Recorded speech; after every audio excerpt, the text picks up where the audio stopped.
Where your treasure is, there will your heart be also. God has given us unlimited treasures in His Word. Every time we open it, we can discover a new treasure or admire an old one. What will we find today? Here's Carla Early with Treasure Hunt in the Word. Nothing is more divisive than religion and politics, so we've gotten used to avoiding both topics. But Jesus sure didn't. He said what He had to say, then let people sort out their own response. Over and over we read that some believed and some didn't. In John 10, after Jesus created a beautiful word picture of Him as the Good Shepherd, it says, "Therefore there was a division again among the Jews because of those sayings. And some of them said, 'He has a demon and is mad. Why do you listen to him?' Others said, 'These are not the words of one who has a demon. Can a demon open the eyes of the blind?'" They had a point. If Jesus had a demon like the naysayers wanted people to believe, He wouldn't be doing good. The devil and demons don't glorify God in their works or words. They wouldn't try to do good, nor would they have the power that Jesus had. The only thing demons want to do is to drag as many people into hell with them as they can.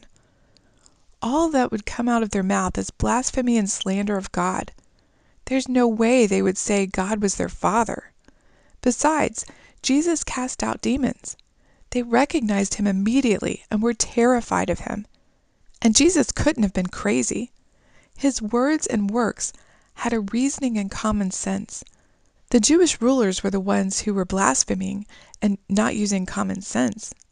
If they'd just remembered the prophecies about the Messiah, they would have known that was Jesus. Like Isaiah 35, 5 and 6. "Then the eyes of the blind shall be opened, and the ears of the deaf shall be unstopped.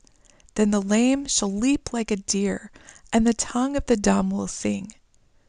They'd seen all these impossible things and more in Jesus. And if they'd studied their scriptures, they'd remember prophecies saying the Messiah would cause division. Like Isaiah 8:14 that says, "He will be a sanctuary, but a stone of stumbling, and a rock of offense to both the houses of Israel, and a trap and a snare to the inhabitants of Jerusalem. And many among them shall stumble. They shall fall and be broken, be snared and taken." And if they'd been in the temple 30-some years before, they would have heard Simeon declare a small baby to be God's salvation for all people. Simeon said, "Behold, this child is destined for the fall and rising of many in Israel, for a sign which will be spoken against, that the thoughts of many hearts may be revealed." Those who spoke against Jesus here were the people Simeon prophesied about, and they certainly did reveal their hearts in this passage. In fact, the way people respond to Jesus reveals a lot about their hearts. If the Jewish leaders had been seeking the truth, they would have found it in Jesus. Some, like Nicodemus and Joseph of Arimathea, had. But most of the leaders just showed that their hearts were far from God.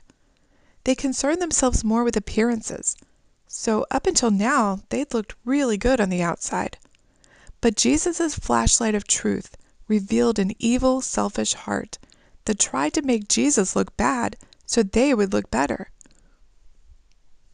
What does Jesus' words and how we respond to Him reveal about our hearts? You can contact us at treasurehuntintheword@gmail.com. We'd love to hear the treasures God has given you through His Word. You can listen to other episodes on our website, which you can find in the description below. Thank you for listening, and remember, where your treasure is, there will your heart be also.